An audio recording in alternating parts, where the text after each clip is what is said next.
¿Qué tal? Buenas tardes aquí en México y buenas noches allá en España. Hoy, Buenas noches. hoy estamos de manteles largos, como decimos aquí en México. Tenemos una entrevista con un gran psicoanalista, amigo de México y amigo personal. Entonces, la Asociación Mexicana de Psicoterapia Analítica de Grupo se siente muy orgullosa y con mucho agradecimiento con Alejandro por esta entrevista. Hay que recordar que nuestra asociación se fundó en 1967. Este año ya vamos a cumplir 55 años. Es una de las instituciones más fuertes y de mayor arraigo en nuestro país y a nivel Latinoamérica, porque sigue la formación en grupos, que no es fácil. No todas las organizaciones han logrado sostener una acción a nivel grupal. Y entonces nos sentimos muy orgullosos de esto y de recibirte, Alejandro. ¿Cómo estás? ¿Cómo estás? ¿Cómo está Bien, España? ¿Cómo estás tú? bien, estoy bien, afortunadamente, y bueno, en España vamos mejorando la situación sanitaria y estamos con ganas de retomar toda la actividad.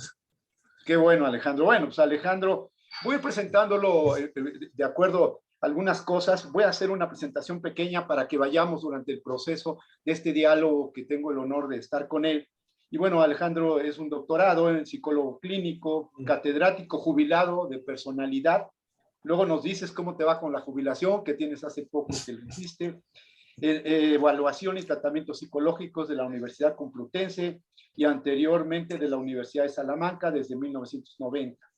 Es presidente de honor del Instituto de Psicoterapia Relacional en Madrid y miembro de la Asociación Internacional de Psicoanalítica del CEL, miembro de honor también de la Federación Española de las Asociaciones de Psicoterapeutas, de la que fue el primer presidente, y también miembro del board de directores de la Asociación Internacional de Psicoanálisis y Psicoterapia Relacional, que está en Nueva York durante el periodo 2011 y 2018, editorial de una revista clínica de investigación relacional. Y bueno, ha sido coordinador del Ágora, que es una formación muy importante en psicoanálisis relacional, de la cual me siento también muy orgulloso de haber egresado y bueno, y que vas a ser mi apoyo para presentar mi trabajo final, no se me olvida, te lo digo, mejor me cubres la luz. Encantado de hacerlo. Y bueno, y múltiples publicaciones, estaba viendo cerca de más de 20 libros de autor. Vamos a hablar de eso un poco más tarde. Y Alejandro, a mí me gustaría empezar. Fíjate que tú sabes, ¿no? Que en esta parte psicoanálisis, sobre todo el psicoanálisis más clásico, no nos permite decir quiénes somos, ¿no? No podemos decir a los pacientes, no podemos revelar cosas de nosotros. A mí me gustaría saber, ¿quién es Alejandro Ávila Espada? Además de esto, como te estoy presentando. Bueno, pues discreparía un poco, claro, evidentemente estaba subrayando que si nos ponemos en una posición de psicoanalistas clásicos, parece que no podemos decir nada de nosotros, pero no comparto del todo esa posición. Evidentemente, no estamos en el encuentro clínico para invadir el espacio de las personas con nuestras historias o con nuestros problemas o nuestro recorrido simplemente. Estamos para acompañar, para ayudar, para descubrir, básicamente para ser un soporte para el otro, para su cambio, ¿no? Entonces creo que de manera inevitable y natural nos mostramos cómo somos cuando estamos trabajando en la clínica, en la docencia, en cualquier ámbito en el que nos relacionemos con los demás. Y esa transmisión de quiénes somos y de cómo nos desempeñamos es fundamental para lo que hacemos. Es decir, no estamos ahí para mostrarnos, pero nos mostramos inevitablemente, y no podemos renegar de lo que somos en absoluto. Entonces, me preguntas que quién soy yo, aparte del relato curricular que has hecho Sí. amablemente, ¿no? Bueno, pues yo soy una persona nacida en Madrid que a partir más o menos los 18 años empezó a interesarse por los estudios de la cultura y la psicología. De hecho, yo empecé estudiando, no había entonces unos estudios diferenciados, estamos hablando del año 1968, no había unos estudios diferenciados de psicología en España todavía, ¿sí?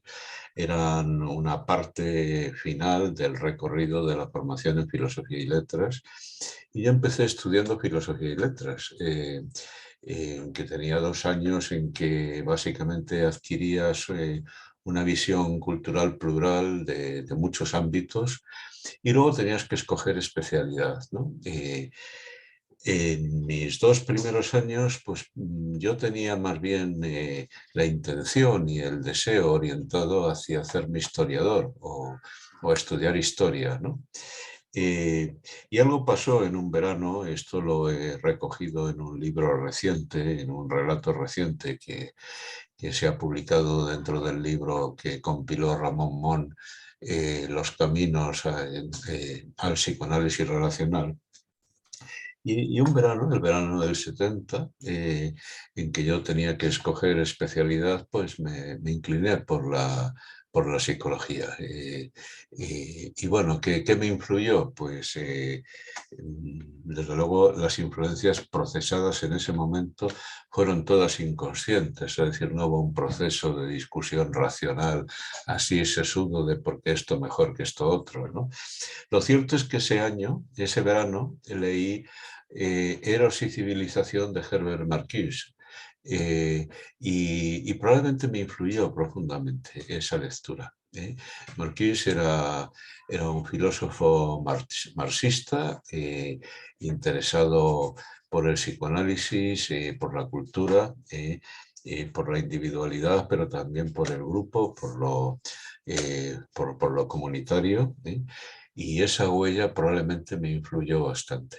El caso es que empecé a recorrer los años de psicología, acabé mis estudios de licenciatura en 1973, ahí me enganché con las técnicas narrativas, no tal como se utilizan hoy en día como una especie de estrategia terapéutica, que evidentemente es muy interesante, ¿no? Sino más bien con la estructura narrativa de la personalidad, ¿no? Y estuve trabajando, hice mi tesis doctoral sobre el test de percepción temática, pero lo que me interesaba más que el test en sí era la estructura conceptual que subyacía detrás y el ámbito de conocimientos que habría.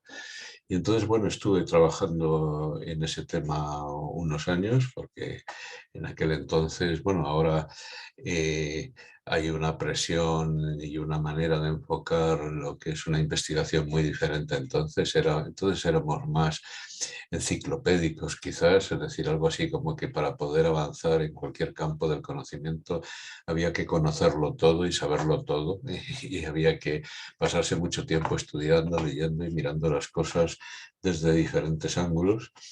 Bueno, yo finalmente defendí mi tesis en 1982, siendo ya profesor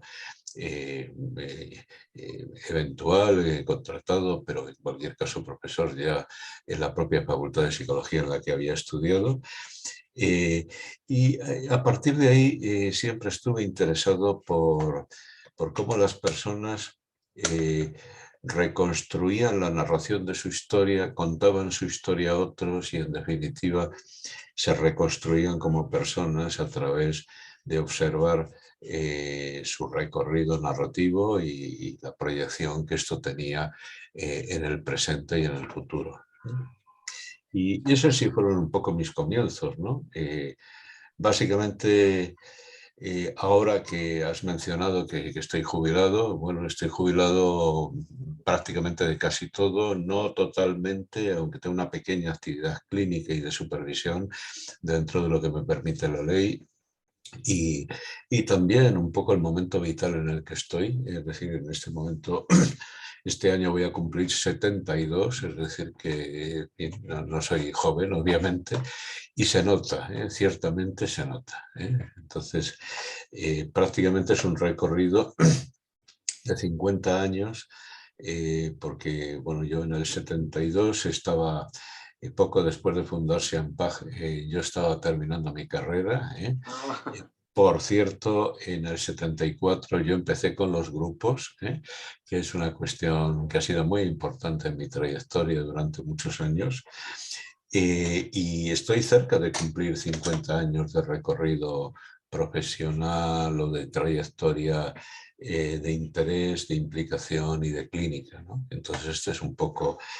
¿Qué he sido yo? Pues creo que no es inmodesto decir que fundamentalmente he sido muy trabajador. Es decir, el trabajo siempre me ha interesado y no le he tenido miedo. Es decir, que de alguna forma he procurado, si tenía que recorrer un camino, conocer todo lo necesario para poder recorrer ese camino y a la vez poderme permitir aprender de la experiencia, ¿no? Porque, bueno, en definitiva, lo que realmente te enseña la vida es aquello que te encuentras y eres, en lo que eres capaz de implicarte y lo que eres capaz de descubrir contigo mismo y con los demás. Esto es esencialmente lo que yo diría de, sí, de mí mismo en un primer momento.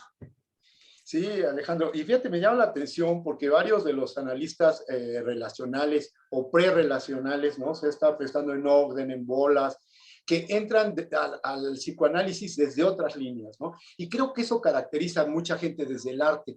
Ahora que te escuchaba y que no lo sabía, en estas partes que hiciste de filosofía, que pensaba, esta línea de ser historiador, ¿no? Que finalmente pues eres historiador de las historias privadas, ¿no? Y que después nos narras en tus libros.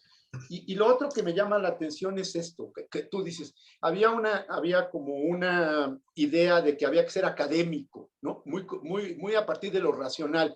Y tú dices, no, a mí me fue llevando la experiencia, lo experiencial. Y que eso es lo que nos caracteriza a los psicoanalistas relacionales, ¿no? O sea, Sí. no quedarnos en la parte racional, sino ir y vivir la experiencia y retomaría lo que hablabas de las narrativas y crear nuevas narrativas y no quedarnos con las narrativas de los padres. ¿Cómo ves eso? Esta parte que nos dices tú. Bueno, en última instancia, yo creo que todo el trabajo clínico, lo que hacemos con las personas a las que intentamos ayudar y lo que buscan las personas que toman contacto con nosotros, a cualquier nivel de la intervención, es encontrarse a sí mismos. ¿Pero qué quiere decir encontrarse a sí mismo? Significa conocer, primero conocerte, conocer tu historia, ¿no? No es sencillo conocer la historia propia, es una cuestión compleja, ¿no? Habitarla, reconocerte en ella y ganar una cierta capacidad de transformación y de cambio a partir de lo que puede ser o de lo que de alguna manera te motiva o te ilumina, ¿no? Te hace ir en una dirección o en otra, ¿no? Con lo cual, en realidad, el trabajo terapéutico siempre es un trabajo de elaboración, descubrimiento y reconstrucción de narrativas, ¿no?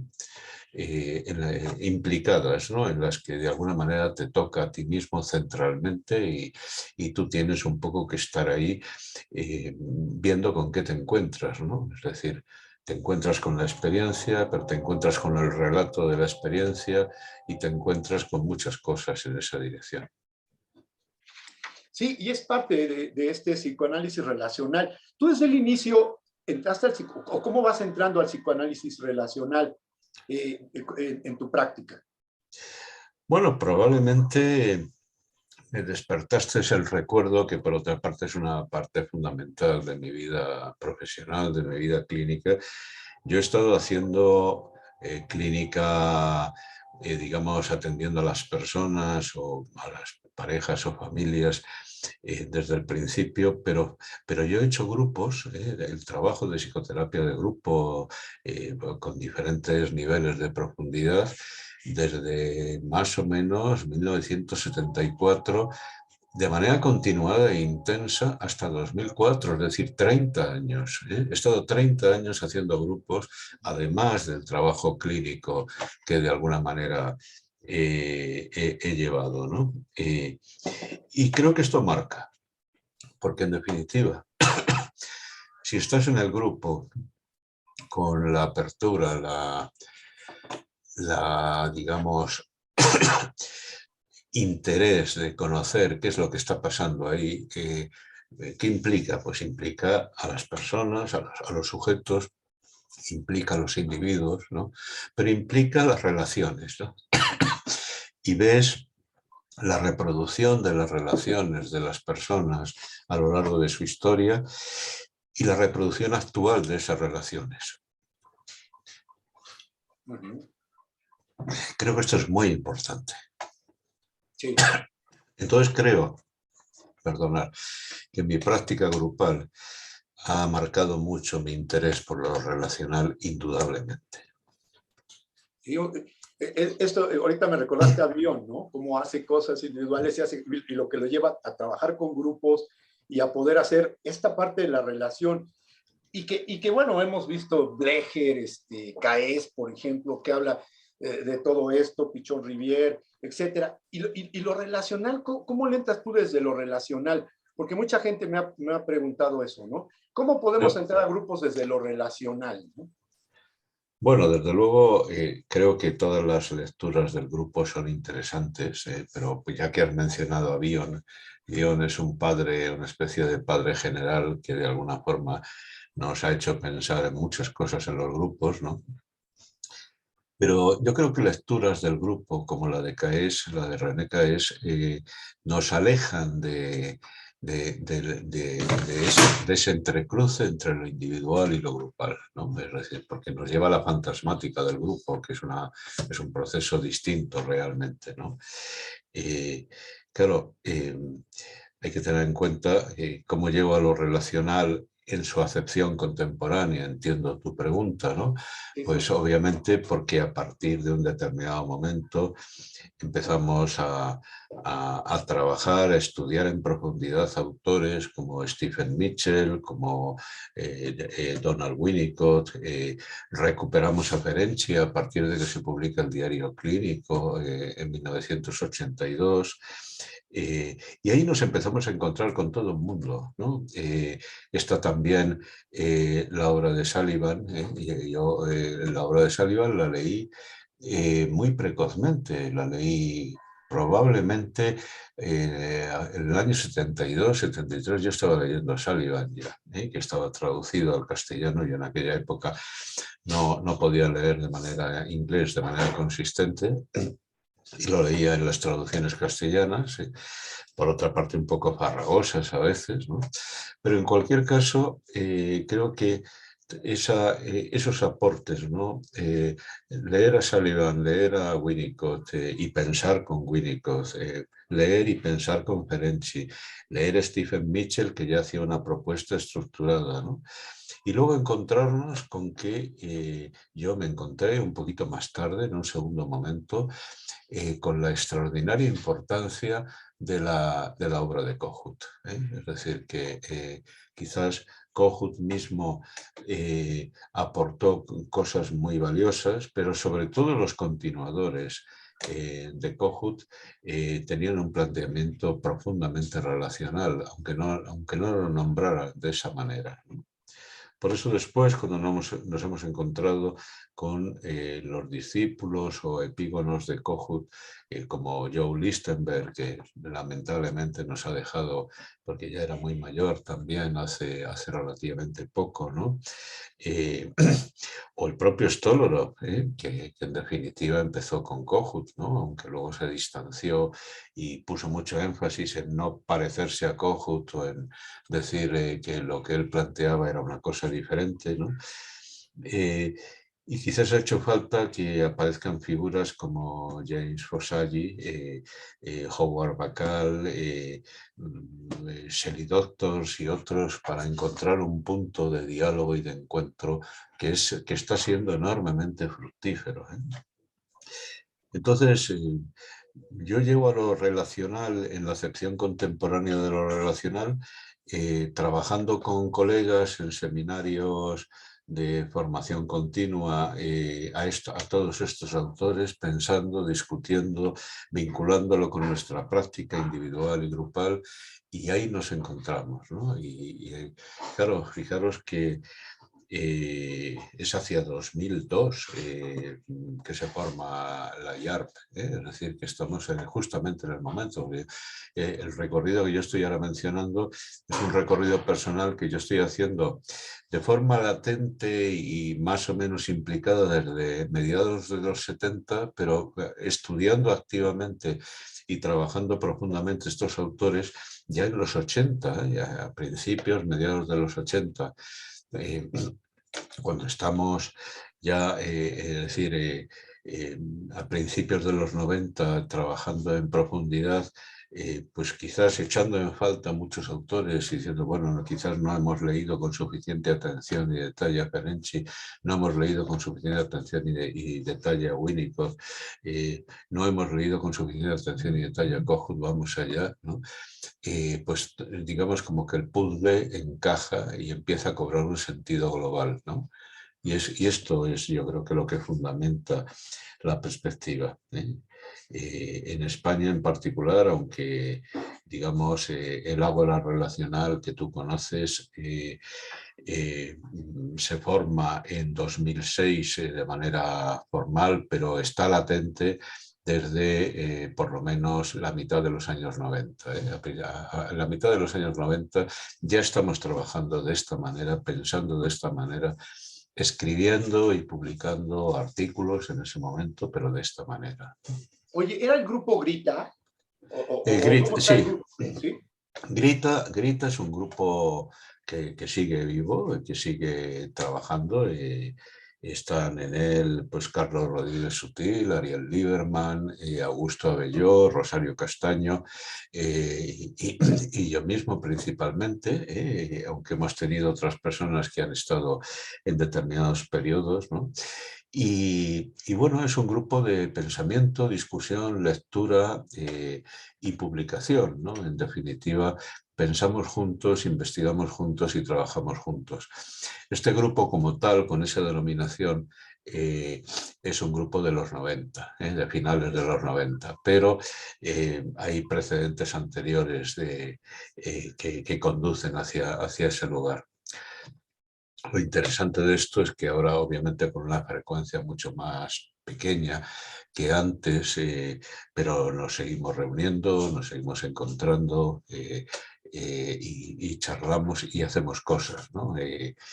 Nos planteamos publicaciones, traducimos libros, intentamos seguir contribuyendo a que el edificio relacional en su conjunto y con una mira muy amplia, no patrimonialista de que lo relacional es como lo vemos nosotros, ¿no? Quizás yo he insistido mucho siempre que he publicado en llamar a lo relacional perspectiva, no enfoque, ¿eh?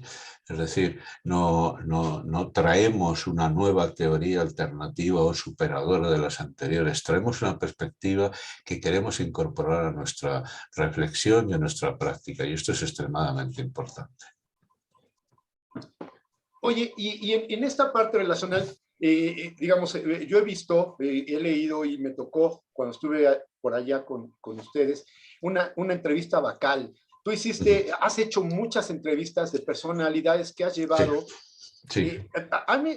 ¿Nos podrías hablar de la experiencia de, no sé si hay no podríamos hablar de todas, que son muchísimas, ¿no? Porque he visto entrevistas con Storolo, con Donna Orange, con Bacal, con Samuels, con Sandra Butler. ¿Alguna de estas nos puedes transmitir que al entrevistar a estos personajes y personajes, ¿no? ¿Qué te queda? ¿Qué te emociona, digamos, ¿no? De estar con ellos. Quedan muchas cosas porque en realidad de todas las personas que has mencionado queda la profunda apertura y la generosidad de mostrarse y compartir sus ideas, ¿no?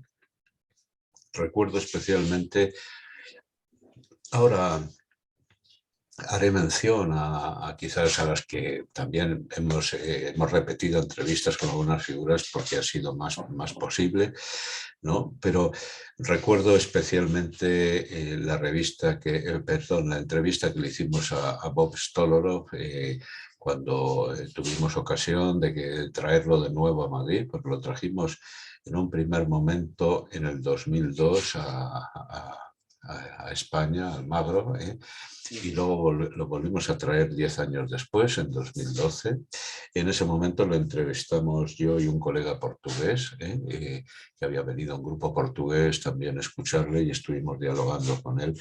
Una entrevista muy interesante, en la que se aprecia, porque quizás Stolorov, que en este momento ya está un poco, por desgracia, despidiéndose de la vida, está en un momento ya personal con muchas limitaciones y manteniendo el pabellón, pero no puede hacer ya mucho más, pero es una persona que transmite digamos, una capacidad de pensamiento aplicado a la clínica que le permite ver más allá de lo que puede ser la mera ascripción a conceptos teóricos, ¿no? Algo parecido quizás en una figura más joven, no mucho más joven, pero sí más joven significativamente, James Fossaggi, o el propio Howard Bacall, que también es mayor, pero que es una persona también muy abierta, muy generosa a la hora de compartir sus ideas, ¿no? Y luego me impresionaron mucho las conversaciones, porque a Joe Lichtenberg, que falleció hace no mucho, le entrevistó Raúl Naranjo en una visita que hizo a Estados Unidos, y luego le trajimos a España a Joe. Y ahí no le hicimos una entrevista formal, pero charlamos mucho con él, y era realmente enriquecedor, ¿no? Quizás alguien que, si lo miramos despacio, sus contribuciones, en el futuro lo veamos como una de las figuras fundamentales de esa transición entre la última década del siglo XX y las dos primeras décadas del siglo XXI. Ha hecho contribuciones totalmente extraordinarias.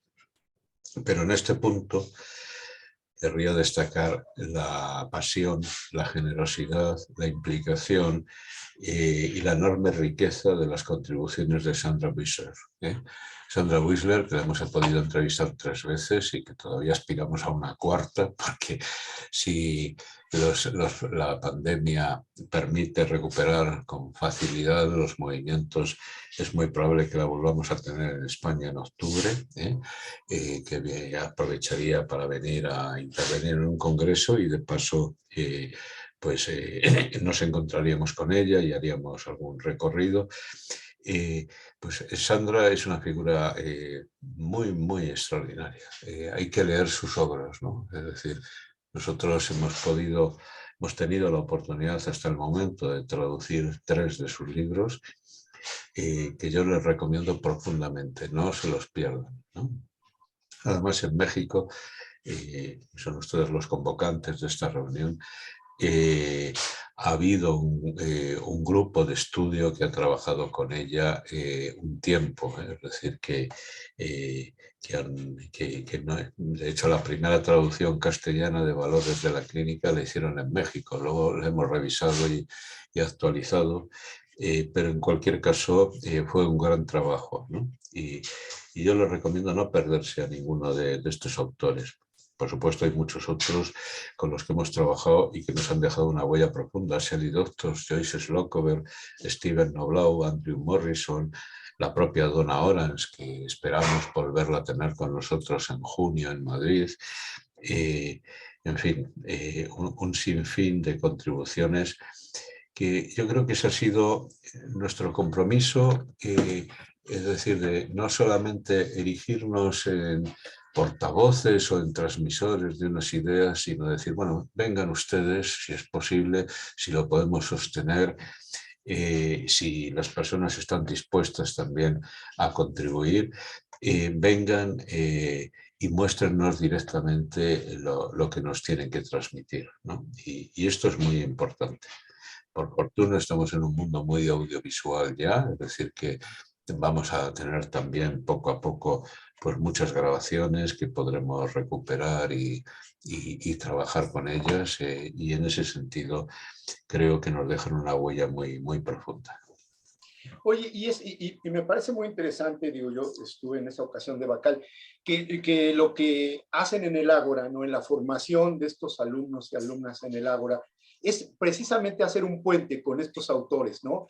Y que yo siempre planteo que los autores relacionales contemporáneos tenemos la fortuna de verlos vivos, ¿no? Porque casi siempre otros estudiamos autores de la Viena y de Estados Unidos, pero de los 20, etcétera.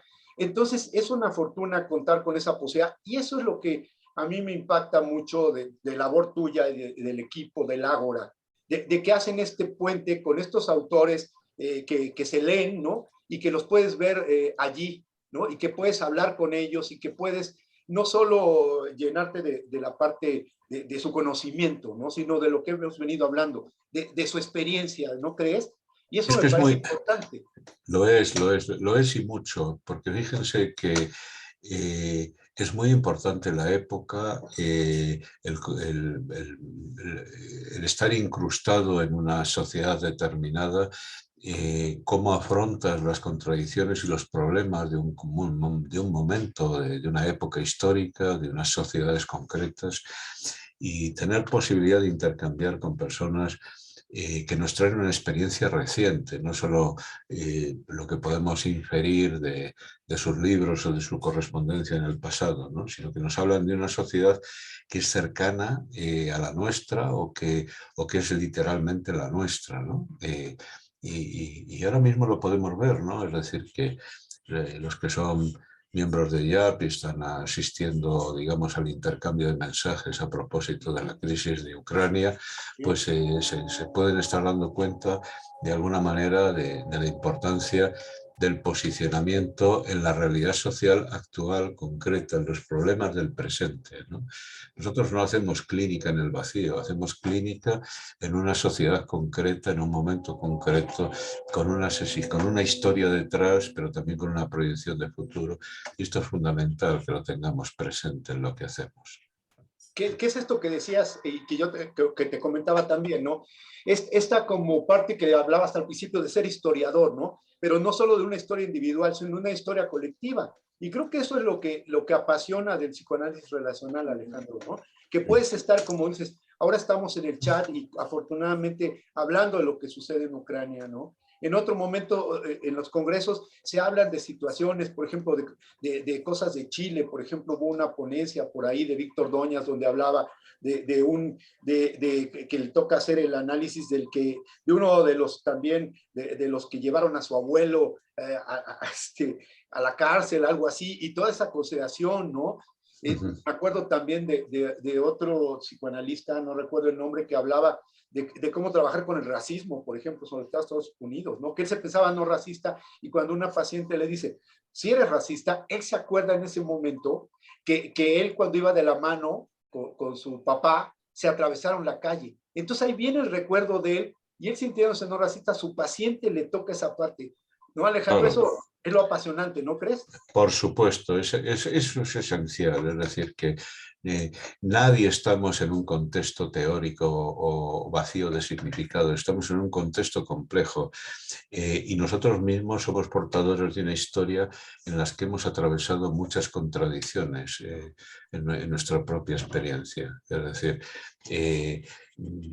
portamos esas huellas del legado del pasado en el que está presente el racismo, en el que está presente la discriminación, en el que está presente el desprecio a las diferencias. Es decir, hay muchísimas cosas que nos pesan y por mucho que nos hayamos construido en una mentalidad en la que rompemos con eso o intentamos hacer una práctica diferente, eh, eh, es esencial, porque además si queremos ayudar a las personas, les tenemos que ayudar justamente en esa transición, en la transición de tomar conciencia de sus contradicciones y afrontarlas, y intentar contribuir de una manera significativa en ese escenario. Y estos problemas actuales, como todo este mundo contemporáneo, ¿no? Que se mueve a manera estrepitante, pues, y todo. Y ahora se me ocurría preguntarte, bueno, comentar contigo, ¿no? porque ahí ya sabes la discusión, ¿no? Lo relacional es superficial, lo relacional es como relaciones humanas, son humanistas, y bueno, ya sabes la crítica, ¿qué te voy a decir yo a ti? Sí. Que me imagino que has tenido bastantes. Pero también por otra vez hemos hablado, pues Freud era muy relacional, ¿no? Él hablaba con su gente, se los llevaba a un café, hacía caminatas con sus pacientes, tenía sus Na- perros. ¿Cómo Nada, ves tú? pero obviamente eso no es ser relacional. Es decir, que vivir en un mundo en el que descriptivamente todos estamos en relación y, por supuesto, estamos inscritos en las relaciones subjetivas que nos determinan, intersubjetivas, eso no quiere decir que tengamos un pensamiento relacional, ¿no? En Freud hay que dar muchas vueltas y ser generoso para intentar encontrar conexiones con una perspectiva relacional real, ¿no? No solamente impostada, ¿no? Freud no era relacional, ¿no? Sin embargo, todo parece indicar que Ferenczi sí lo era, por su práctica, por su manera de funcionar en la clínica, o que Winnicott lo era también, ¿no? Con todas las contradicciones y todos los problemas que eso le generó, evidentemente, ¿no? Es decir, que... y claro, hasta que llegamos a personas que son capaces de integrarlo en un sistema conceptual como Mitchell, pues tienen que llover muchos años, tienen que haber muchas décadas de acumulación de experiencia. Esto, uno de los que lo tuvo claro, pero quizás el pensamiento de Sullivan era muy relacional, no tanto su práctica personal o no tanto su manera de estar en el mundo, pero bueno, es decir, que no vamos a hacer ahora lecturas críticas de las contradicciones y limitaciones que cada uno hemos tenido que portar, que sin duda son muchas, ¿eh? Es decir, pero esto que dices me da pie un poco a subrayar que, bueno, sí, ¿y qué más da que critiquen superficialmente a lo relacional? La cuestión es si quién se para a conocer, a pensar, a profundizar en la esencia de lo relacional. Quien realmente se detiene en esto cambia su perspectiva, ¿eh? Y empieza a ver las cosas de otra manera. Si te defiendes de lo relacional, subrayando los aspectos superficiales de la relacionalidad, no estás siendo relacional, obviamente. Entonces, creo que esto es una cuestión que quienes no pueden o no quieren hacer el esfuerzo de confrontarse con la esencia relacional del mundo, de lo intersubjetivo, se defienden superficializando la lectura relacional y diciendo, bueno, en última instancia todo es relacional. Sí, sí, claro, observacionalmente, pero vivencialmente lo es. Es decir, esta es un poco la cuestión. Sí. Oye, he estado leí un artículo que creo que es del libro, y no sé si lo sacaron ustedes o aperturas psicoanalíticas, sobre la crítica de los relacionales a la propia perspectiva relacional. ¿Tú tienes alguna crítica sobre el psicoanálisis relacional? Bueno, la crítica que mencionas creo que es la de John Mills, pero en cualquier caso, vamos a ver, a la perspectiva relacional como tal, no tengo críticas porque no para de ofrecerme ventanas de oportunidad para profundizar en el conocimiento de la experiencia y en la transformación de la experiencia. Puedo tener críticas a los autores, llamémosles pseudo-relacionales, ¿no? Pero yo creo que no vamos a perder mucho el tiempo hablando de ellos, dejémoslos estar, ¿no? Hay personas que, por ejemplo, evidentemente, y quizás el mejor ejemplo de esto, de la enorme dificultad que ha debido tener una persona como Joan Coder, que proviene de un enfoque kleiniano muy clásico, y que ha ido evolucionando, y esto se ve muy claramente en sus escritos a partir del año 2000 y que luego hacen eclosión más tarde y que recogemos en los libros que le hemos publicado, pero también él en otras muchas publicaciones, como un psicoanalista clásico eh,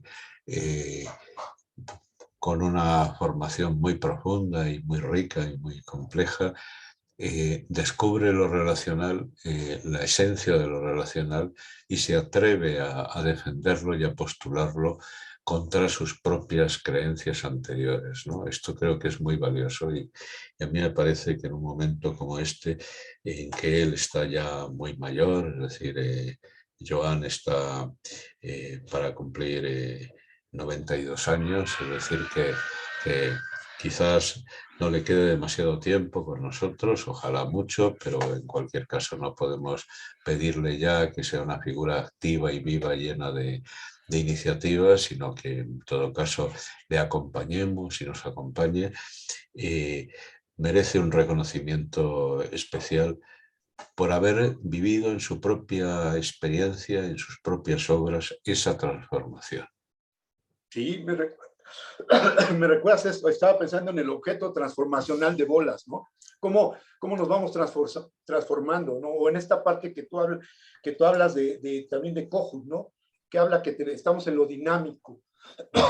Y él se me hace un joven viejo, ¿no? Y hay muchos, digo, un viejo joven, y hay muchos jóvenes que son viejos, ¿no? En esto que estamos hablando. Porque sí. A mí me impacta ver a los jóvenes que se aferran a veces a las teorías clásicas y se enojan y todo. Y en cambio, me parece admirable como a ti, un John Coders o un Howard Bacall, ¿no? Que también parece ese recorrido. Sí, Hemos sí. leído a Coders de cuando yo era estudiante de técnica y todo, y ahora a este Coders, entonces estoy de acuerdo contigo en lo transformacional, ¿no? Sí, sí, totalmente. Además, quizás en la perspectiva relacional, las personas que han venido contribuyendo y que contribuyen actualmente po- han, han hecho un uso razonable de su narcisismo. El narcisismo tenemos que aceptarlo como algo inevitable a la consistencia de nuestra experiencia de nosotros mismos y a una necesidad de obtener feedback relacional y ambiental significativo, indudablemente. Pero por fortuna, es decir, yo no sé qué hubiera pasado si Stephen Mitchell no hubiera tenido la desgracia de morirse en 2002 de un infarto, ¿no? Pero en cualquier caso, en lo relacional, nadie se ha erigido en una figura que merezca adoración, respeto y que los demás no podemos pensar ni hablar, ¿no?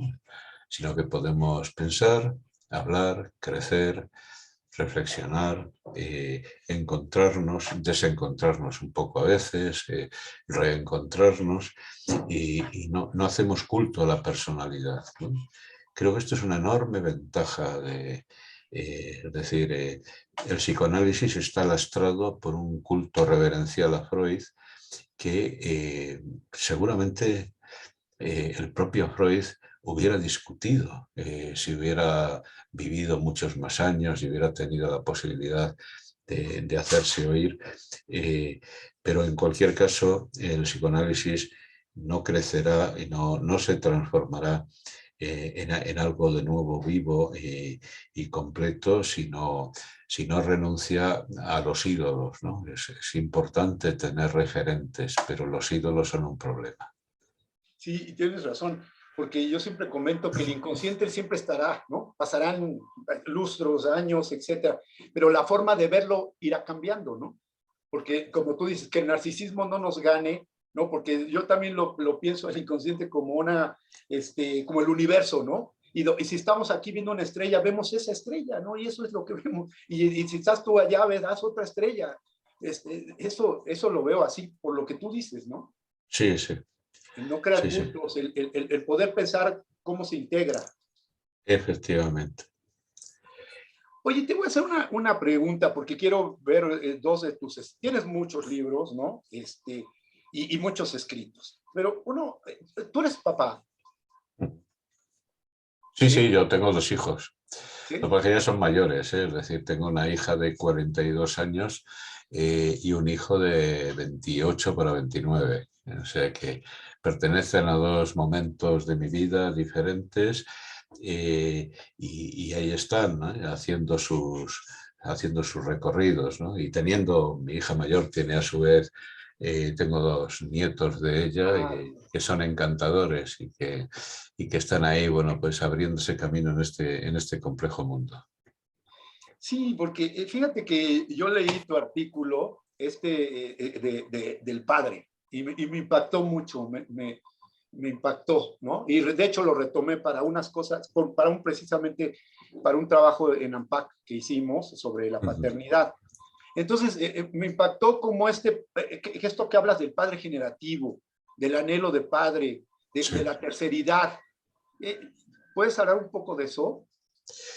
Bueno, creo que es algo muy importante, es decir, que implica la función paterna, la función parental en general, implica la función docente, e implica de alguna forma todo lo que sería la formación de profesionales. Están un poco en la misma secuencia, se encuentran los procesos, ¿no? Es decir, se trata de abrir caminos y en definitiva, de estimular potencialidades. Esto es esencialmente de lo que se trata, ¿no? Es decir, cuando la paternidad se entiende como una, digamos, adhesión identificativa en la que yo, padre, en ese caso, sigo siendo alguien a partir de que tú me reencarnas y reproduces lo que yo te deposito, vamos mal, vamos muy mal. Es decir, porque mi subjetividad y la tuya siempre van a ser diferentes. Y en definitiva, tú te tienes que identificar, tu hijo, alumno, formando, quien seas, te tienes que identificar contigo mismo apoyándote en tus referentes, pero tienes que construir tu propio desarrollo. Y esto es extremadamente importante, tenerlo en cuenta. Sí, Esta, sí, dime. no, que este trabajo que mencionas pertenece a un conjunto de trabajos que, bueno, sí tengo publicados en revista, pero posiblemente formen parte de un libro futuro, ¿no? En el que haré mucho énfasis en los recorridos autonarrativos y en todo esto también, en el papel del narcisismo, del narcisismo necesario para la construcción eh, de una relacionalidad madura y flexible, ¿no? Sí, como decía en el principio, ¿no? Tienes bastantes bibliografía de introducción a tratamientos psicodinámicos, temas actuales en psicoanálisis contemporáneo, evaluación, psicopatología y tratamiento de psicología forense, inclusive, Sí, diversos esquemas que tú nos hablaste en un principio de mediciones psicológicas. Un logro que entiendo muy importante y que recuerdo que lo presentaste en Nueva York fue este libro de Horizontes Relacionales. Voces sí, mediterráneas aportan pasión y razón al psicoanálisis relacional, que está escrito en inglés por sí. ti y el grupo, y que llevan esta parte, este aporte a lo internacional. Creo que ese ha sido, entiendo yo, uno de los mayores Sí, logros. sí, así es. Los dos libros son también los últimos como tales, porque ha llegado un momento en que quizás por haber publicado mucho me he desinteresado un poco de incrementar arbitrariamente la producción y he ido a lo que me parecía que podía ser más importante. Yo destaco la obra La tradición interpersonal porque me parecía fundamental filiar la perspectiva relacional en esa tradición interpersonal de la que venimos, que me parece fundamental. Creo que esta es una obra importante. Y luego Relational Horizons, efectivamente, horizontes relacionales. Yo quería con esta obra primero dar voz a mis colegas, es decir, que mis colegas fueran escuchados en lengua inglesa. Y por eso hicimos este esfuerzo, todos, de escribir trabajos pensando en este tema y a la vez ponerlos en un inglés aceptable y publicarlo, ¿no? Y yo creo que va a ser una obra trascendente, lo viene siendo ya, desde que se publicó, creo que en 2018, no recuerdo ahora mismo con seguridad.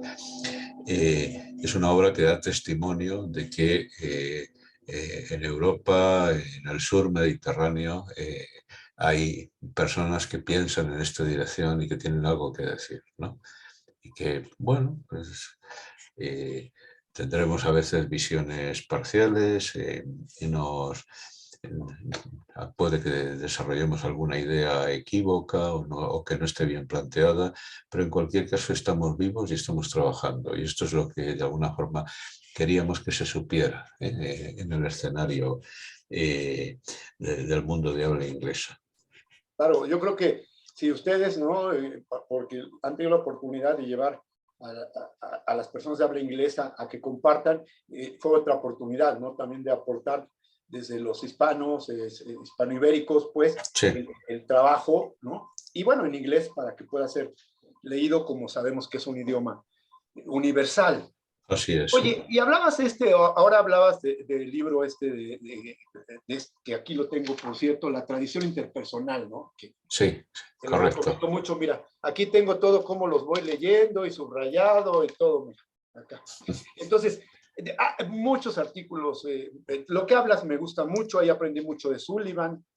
Fíjate que uno que me gusta y que me gustaría que comentaras algo sobre ello es cuando hablas de la formación del analista.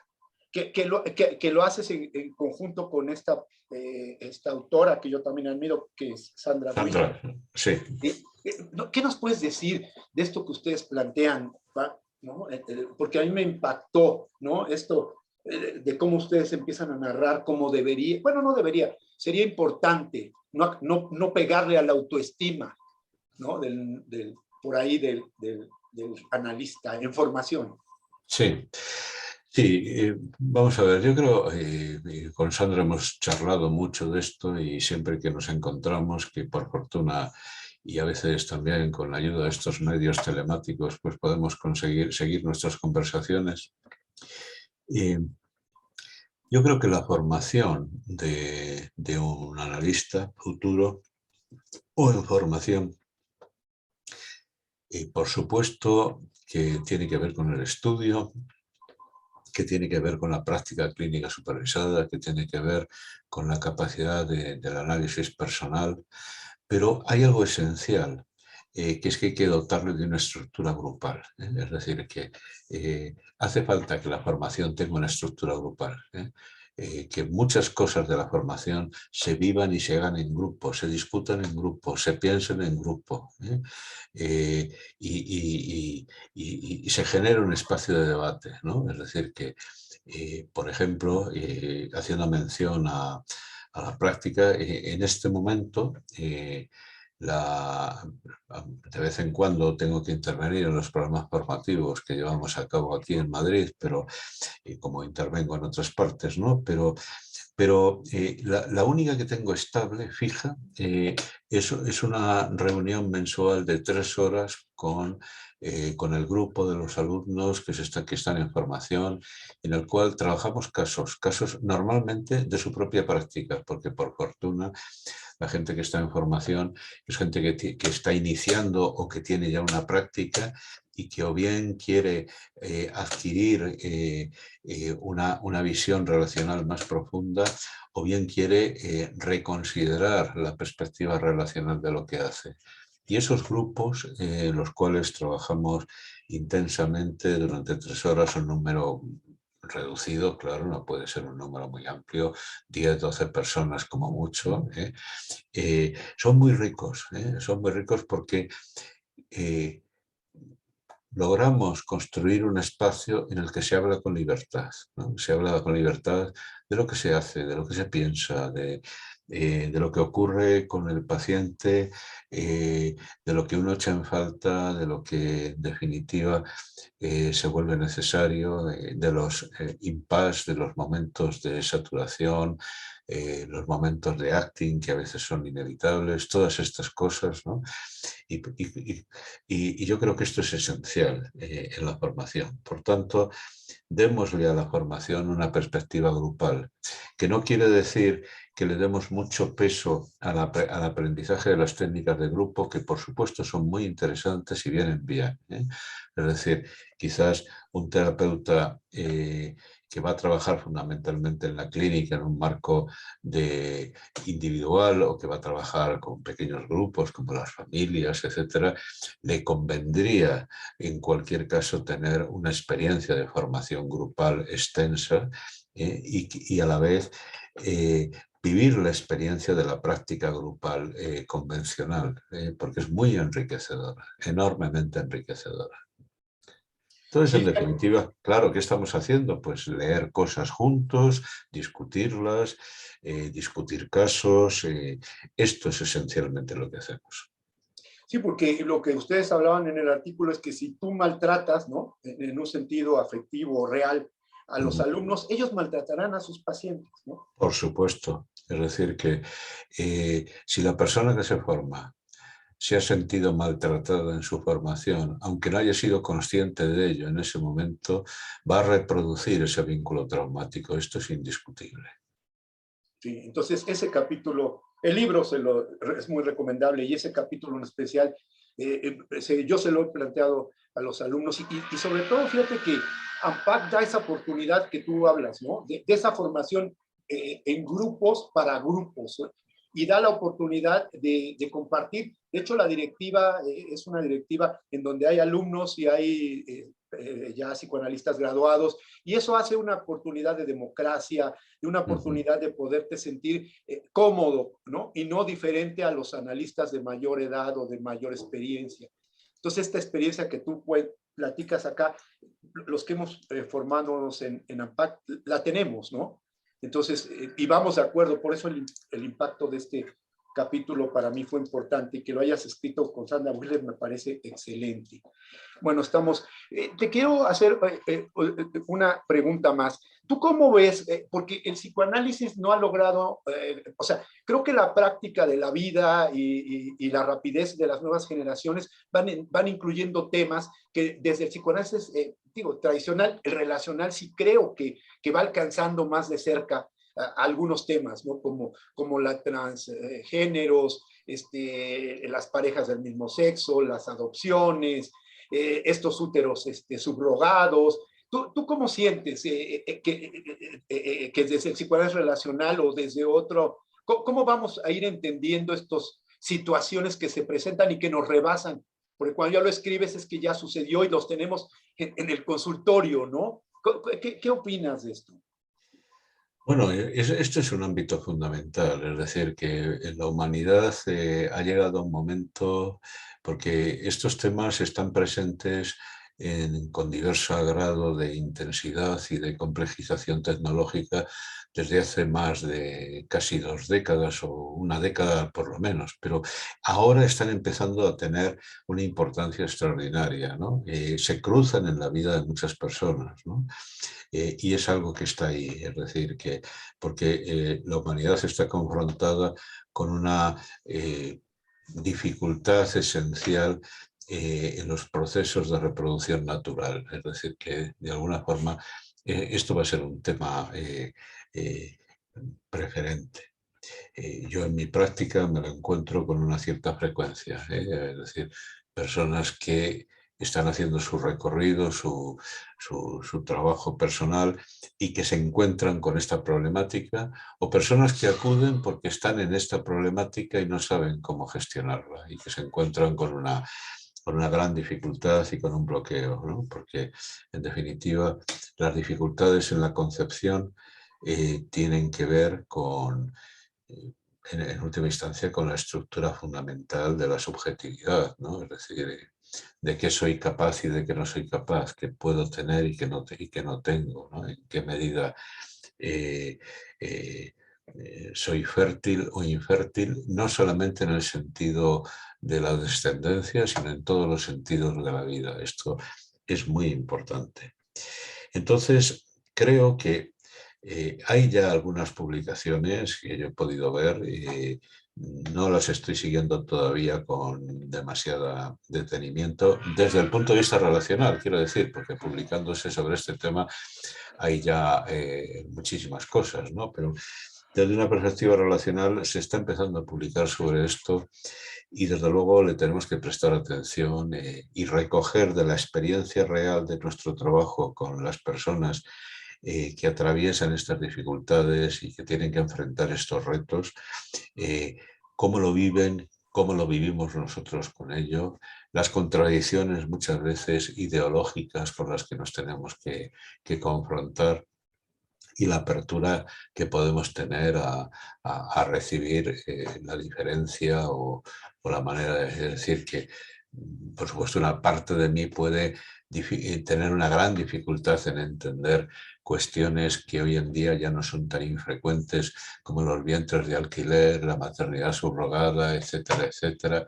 Y claro, pues bueno, la cuestión, lo importante aquí no es mi propia dificultad para ponerme al día en el procesamiento de una experiencia que siento ajena, ¿no? Sino en qué medida sigo estando abierto a escuchar y a implicarme en lo que la persona me trae, ¿no? Y esto es el gran reto del enfoque relacional, ciertamente. Sí, sí, sí, como en esto que hablas, ¿no? Cómo tenemos que estar muy claros que también el paciente nos da, ¿no? Y aprendemos, porque de estos temas que no hay escrito, pues vamos aprendiendo en el camino con ellos, ¿no? Porque Así ellos es. tienen mayores opciones de decirnos lo que sienten o lo que piensan y nosotros ir apoyando, como tú lo Ujú. dices, ¿no? Desde la subjetividad y de más atrás, ¿no? Y no específicamente desde lo que vemos en la superficialidad. Bueno, pues vamos a hacer un corte aquí. Como nos dijo nuestra coordinadora Maxine, voy a leer que me mandó al WhatsApp comentarios, preguntas, vamos a ver cuál, tenemos varias y te las voy a ir leyendo. Mira, Marisu Campo Redondo, gracias profesor Alejandro Ávila Espada por permitirnos conocerte un poco más y gracias al doctor Aguilar por pensar y realizar esta magnífica entrevista. Desde Latinoamérica y ahora en los Emiratos Árabes Unidos, seguimos tu obra, Alejandro, y estamos profundamente agradecidos con tu bondad y altruismo en todos los sentidos. Un tocayo tuyo, Alejandro Moreno, psicólogo social venezolano y sacerdote salesiano, ha investigado mucho sobre la episteme relacional en Latinoamérica. Y me dice, ¿y crees que le podríamos sacar ventaja en nuestro trabajo terapéutico a esta forma de posicionamientos en el mundo de Latinoamérica, a diferencia del episteme del mundo europeo, español en tu caso particular, más centrada en una episteme más individual, que les gustaría que comentaras algo sobre esto? Bueno, me parece que es un aporte muy importante, es decir, ustedes mismos en México llevan décadas pensando en esta dirección, aunque se hayan llamado de una manera o de otra, ¿no? Es decir, que si estamos hablando hoy en AMPAG de estos temas, es porque ustedes llevan muchos años pensando en ellos, ¿eh? Y lo han incorporado a su práctica, pero ustedes tienen mucha experiencia que aportar, ¿no?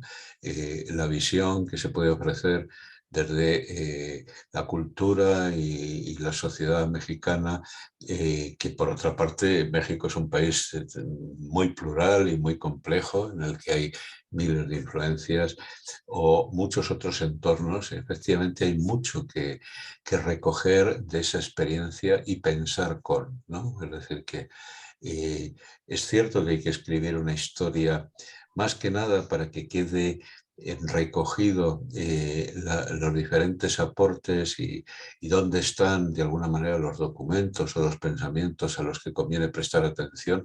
Y esto está por hacer, ¿no? Es decir, que cuando nosotros, no voy a decir empezamos porque ya llevábamos 2 décadas trabajando, pero más o menos hacia 2004 publicamos un artículo que está en Clínica de Investigación Relacional en el primer año de la revista, en el que hablábamos de nuestra historia grupal, es decir, hablábamos de cómo habíamos llegado a esto. Es decir, bueno, es muy importante que todos los que tengan algo que decir, que sientan que está en conexión con esta perspectiva, lo escriban y lo publiquen. Y lo que ya esté publicado y quizás no conozcamos, que se difunda, que se intercambie. Es decir, que yo agradecería porque además, bueno, la autora de la pregunta pues es un buen ejemplo de lo que es la diáspora en lo bueno y en lo malo. Es decir, que en definitiva probablemente la profesora Campo Redondo está en los Emiratos porque ha tenido que,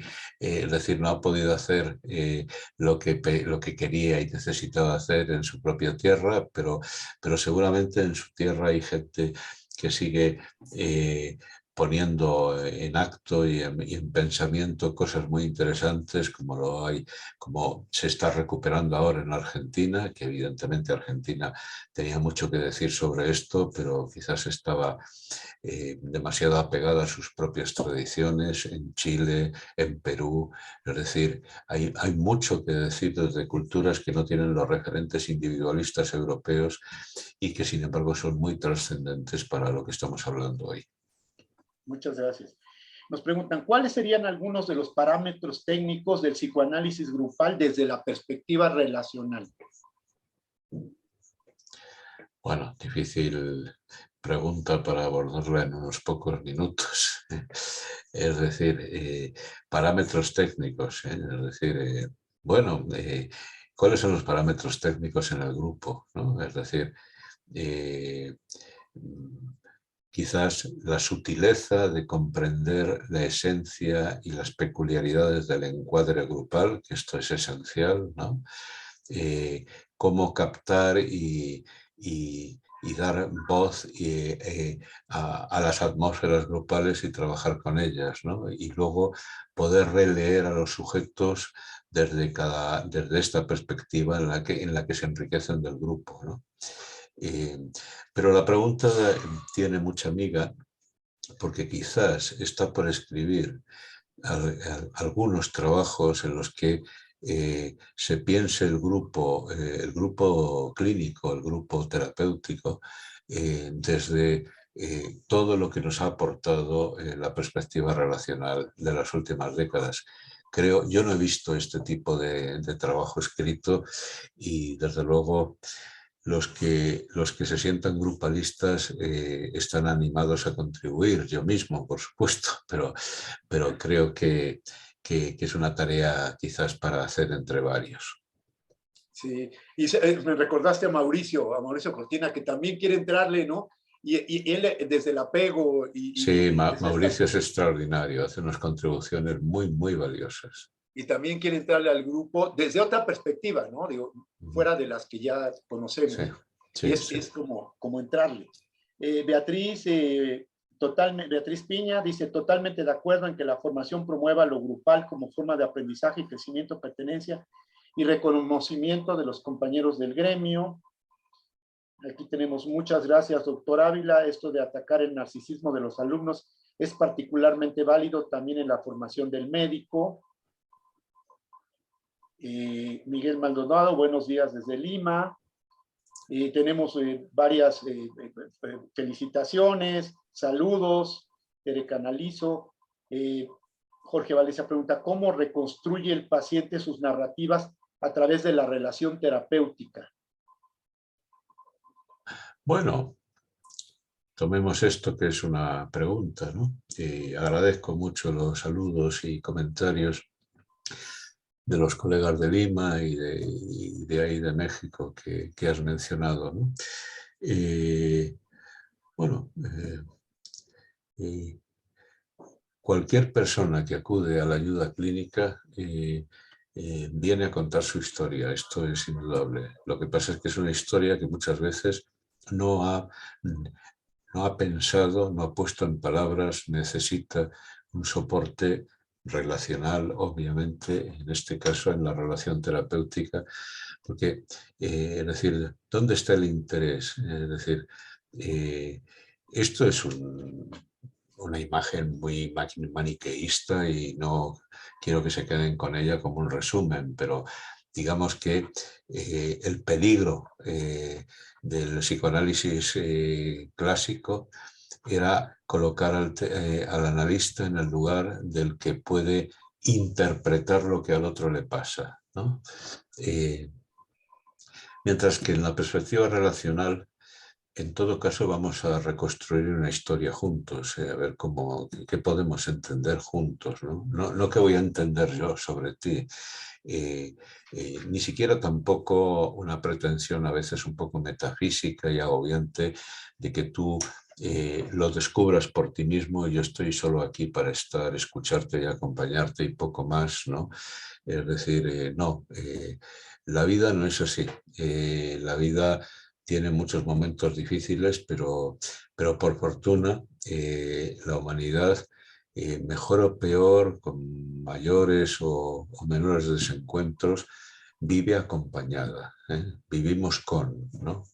Y tenemos que abrirnos a eso. Entonces, la relación terapéutica, el escenario terapéutico, es un escenario de encuentro en la relación en la que tenemos una diferencia ética importante, pero quizás no tanto en el fondo. Es decir, yo estoy aquí para acompañarte, ayudarte y permitirte estar en contacto contigo mismo lo más profundamente posible, y para que tires de tu vida hacia el mundo, hacia el encuentro, ¿no?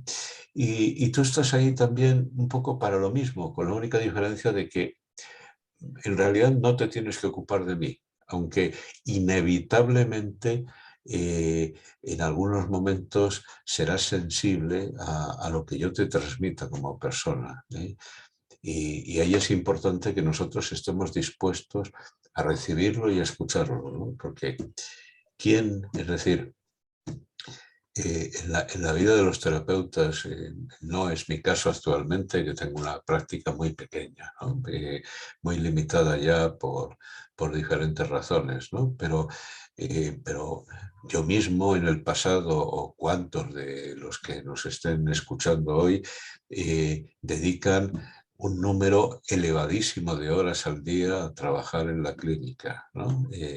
Entonces, ¿dónde viven su intimidad? ¿Dónde viven su espacio? Pues evidentemente por muy acordes que sean con el respeto a la ética de la clínica, lo esencial de su vida o una parte fundamental de su vida pasa con sus pacientes, ¿no? Pero a la vez, claro, este es el gran riesgo del narcisismo patológico, es decir, si yo tengo que estar contigo y expuesto a ti, pero no puedo encontrarme contigo realmente más que a través de una depositación o de una proyección, en la puerta hacia el narcisismo patológico está abierta, inevitablemente, ¿no? Por eso el trabajo grupal, el intercambio con colegas, porque por fortuna el trabajo grupal no se suele hacer solo, es decir, uno no trabaja un terapeuta solo con un grupo, sino que tiene coterapeutas, tiene compañeros o compañeras que le acompañan en ese proceso. Es un excelente medio de aprendizaje y de descubrimiento. Para construir nuevas narrativas, ¿no? Que es Claro, esta parte que se van construyendo. por supuesto.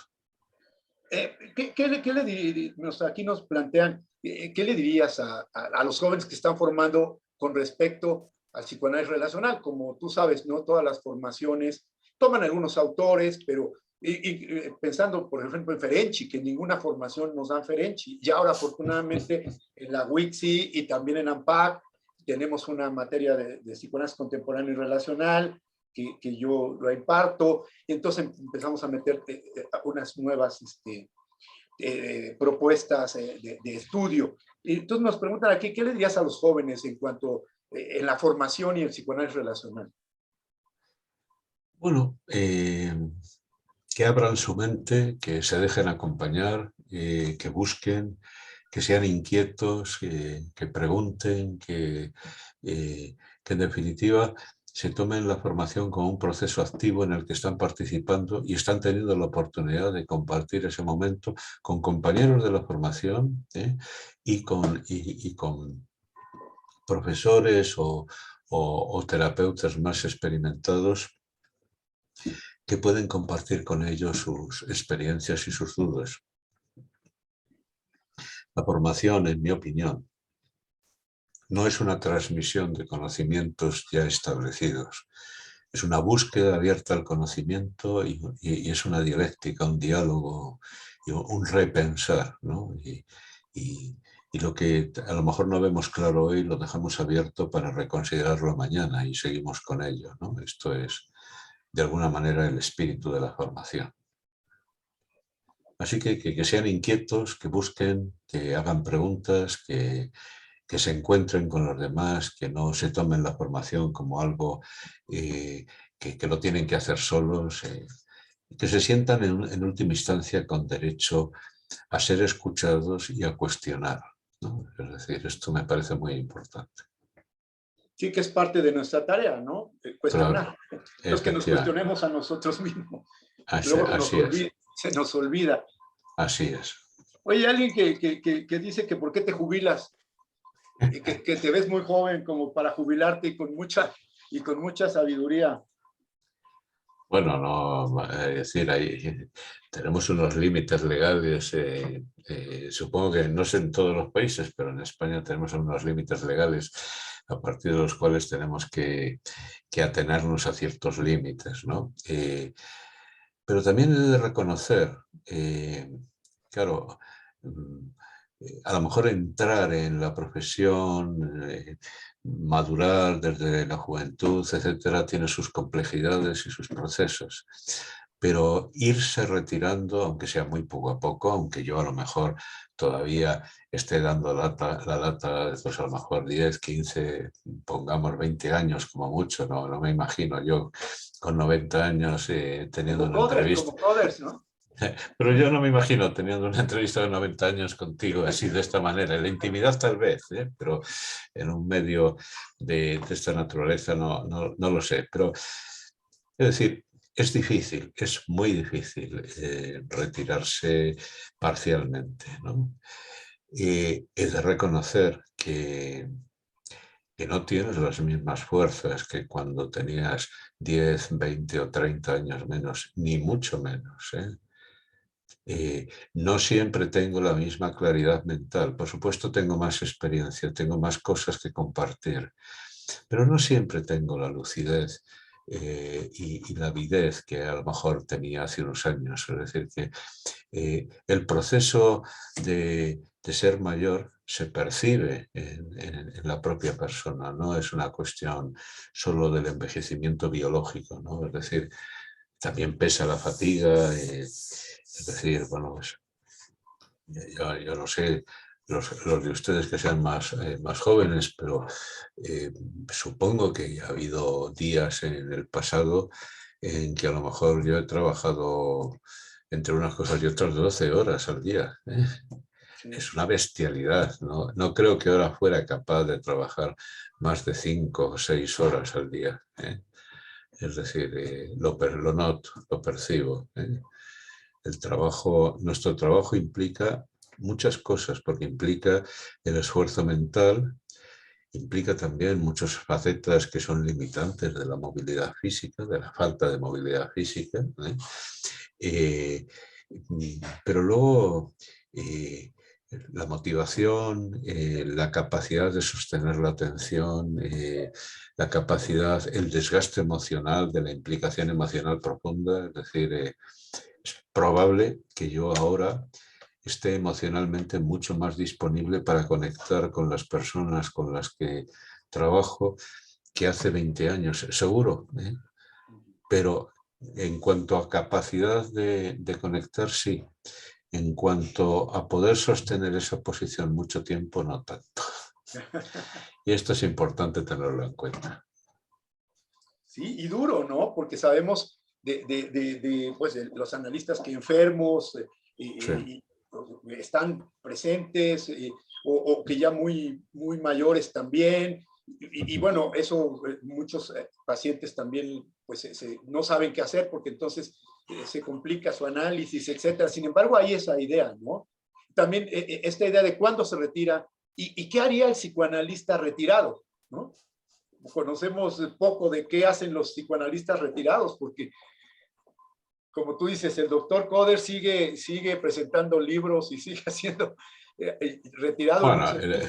el doctor Coder actualmente piensa, escribe algo, pero hubo un momento en el que terminó totalmente su actividad clínica. Mi colega, claro, son momentos diferentes, pero bueno, el colega que está en los 90, me parece que a los 85 decidió cesar totalmente la actividad clínica, a todos los efectos. Siguió dando conferencias, siguió escribiendo, etc. Actualmente está yo creo que viviendo más su vida familiar, y con eso ya tiene bastante, ¿no? Y tenemos cerca también otra colega, pues un poco de una edad pareja, es un poco más mayor que yo, pero no mucho, es Sandra Wessler. A los 73 años decidió interrumpir totalmente su práctica clínica, ¿eh? Y le costó mucho, ¿eh? Hay hay un trabajo de Sandra sobre esto, que hemos publicado recientemente. Es decir, que si ven alguno de los últimos números de nuestra revista electrónica, ahí habla Sandra de estos temas. No, qué interesante, ¿no? Porque sí creo que esto del narcisismo, como dices, ¿no? Nos pega, y entonces el decir cuando como psicoanalista eres terminable o interminable. Sí, sí. Qué mala posición esa de yo puedo con todo en cualquier circunstancia. Pues es una posición un poquito complicada, ¿no? Un poquito frágil. Déjame ver aquí. Nos preguntan que cómo está la formación, o sea, cómo está compuesta la formación en el Ágora, materias, o cómo se compone el programa. Bueno, el programa de lo que son exposiciones un poco interactivas y con mucho contenido clínico, pero a fin de cuentas hay responsabilidad del profesor de sostener la exposición. Hay un año dedicado básicamente a los fundamentos teóricos, un año dedicado a la técnica y un año dedicado a la práctica clínica y a la... Esto es el esqueleto de la formación, ¿no? Es decir, de las aplicaciones clínicas. Pero la formación se prolonga entremezclando todo esto el tiempo que cada alumno necesita. Es decir, que hay una parte formal estructurada de la formación que se recoge hasta que se alcanzan ciertos objetivos, y después la persona sigue con su práctica clínica, con su supervisión y trabajando en seminarios puntuales o en temas concretos que han focalizado su atención. Es decir, que aunque por razones prácticas y también para mandar un mensaje claro de cuál es el periodo mínimo de formación que la persona tiene que considerar, habría como un periodo de 3 años de cursos reglados, y un año más de puesta en práctica contrastada. Es decir, que o sea, un periodo mínimo de 4 años. Pero ¿cuánto tiempo necesita un terapeuta para formarse? Gran pregunta, ¿eh? Es decir, no creo que ningún terapeuta sensato considere que no necesitó menos de 8 o 10 años para alcanzar un cierto equilibrio. Luego te pasas toda la vida estudiando, aprendiendo, contrastando, etcétera. Pero bueno, es una formación exigente porque es necesaria. Entonces, distingamos lo que es la formación estructurada que puede ofrecer un centro de formación como Ágora, de lo que es la formación del terapeuta, que evidentemente tiene un recorrido y una visión mucho más abarcativa. Y que además es bueno que sea plural, es decir, que nosotros con nuestros alumnos les animamos cuando terminan nuestro ciclo formativo a que hagan más cosas, no solo con nosotros, que es decir, que hay otras cosas que se pueden hacer y que es bueno que las hagan, es decir, que cuestionen, que se replanteen, que piensen. Sí, no crear sectarismo, pues, ¿no? Porque eso nos ha Efectivamente, afectado muchísimo, ese sectarismo efectivamente, político al psicoanálisis y a los estudios y a las formaciones, nos ha efectivamente, dañado, ¿no? Más que... mucho, terriblemente. Déjame ver aquí al otro. Humana, sincera y hermosa la entrevista. Mil gracias. Sin duda, la edad y el género del terapeuta co-construye el vínculo con el paciente. ¿Qué opinas? Sin duda, sin duda, sin duda.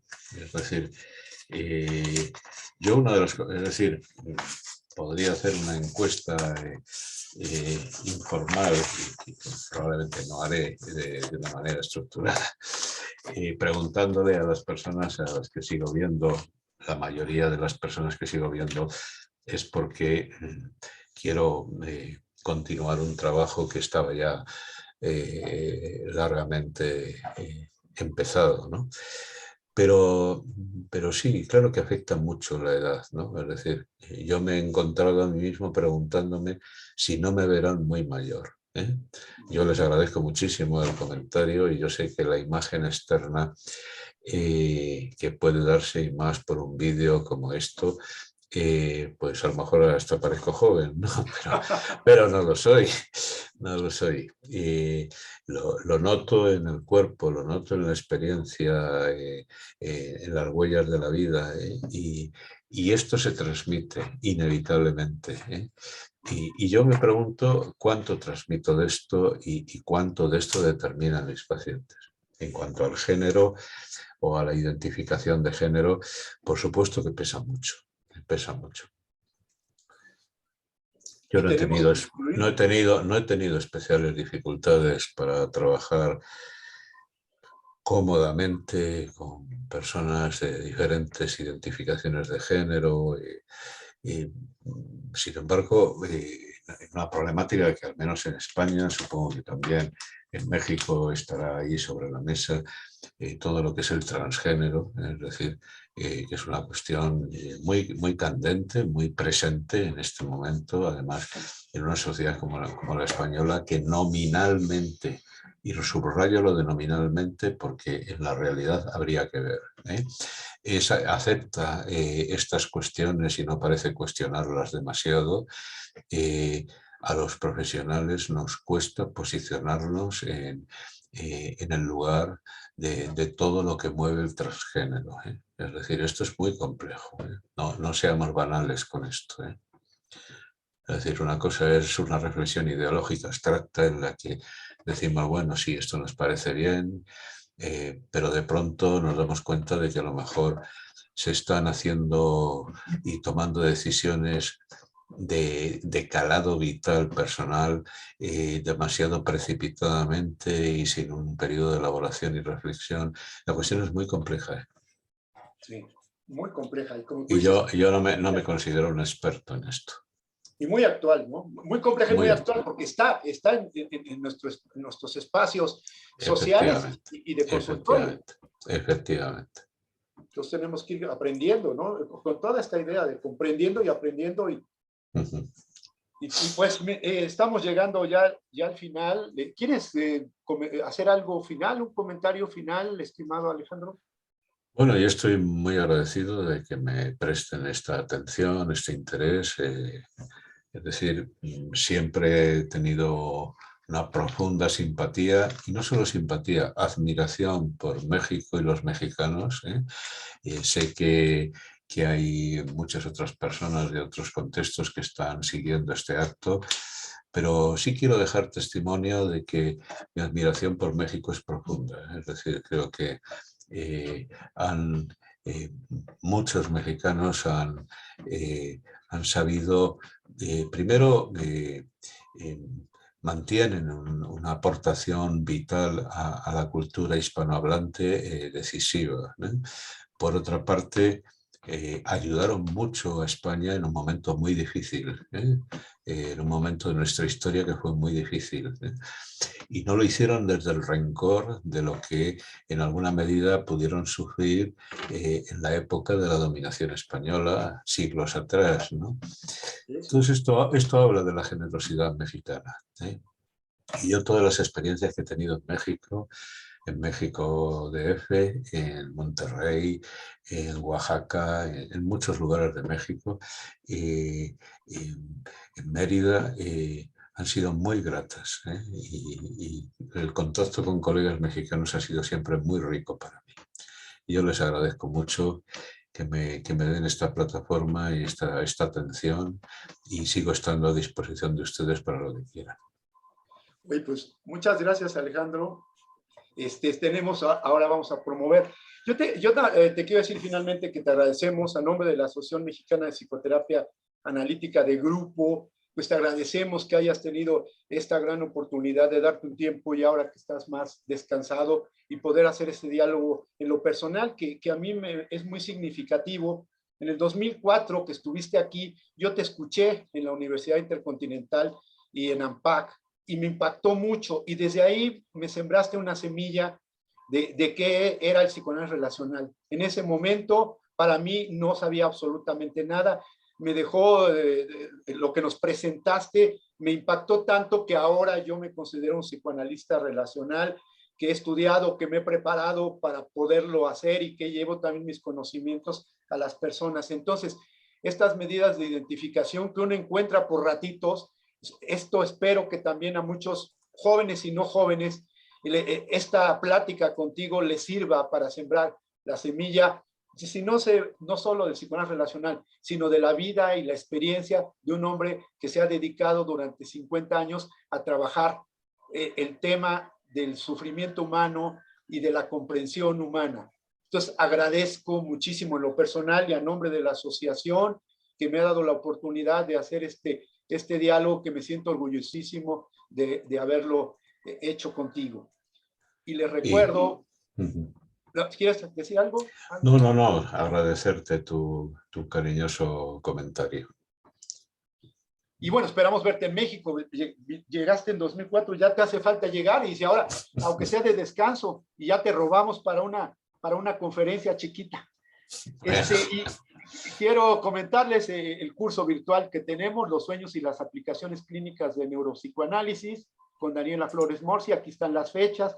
Inscríbase. Esta coordinación de AMPAC, que está compuesta mayoritariamente por mujeres, nos ha dado un ejemplo, nos ha permitido tener expresiones mucho más allá de la parte psicoanalítica, haciendo esta parte de la complejidad que nos decíamos Morán, en cuanto a atraer a otras profesiones y llenarnos pues del conocimiento para tener una mayor integración y poder atender a los pacientes de mejor manera. Hay un curso trans que está un curso de género. Entonces, muy, muy agradecidos y inscríbanse. Alejandro, que tengas muy buenas noches. Y muy buenas buen día, noches. muy buen buenas año. noches. Cuídense. Gracias. Hasta luego. Un saludo a todos. Gracias, Maxine, coordinadora de difusión. Muchas gracias. Y Jorge también. Hasta luego.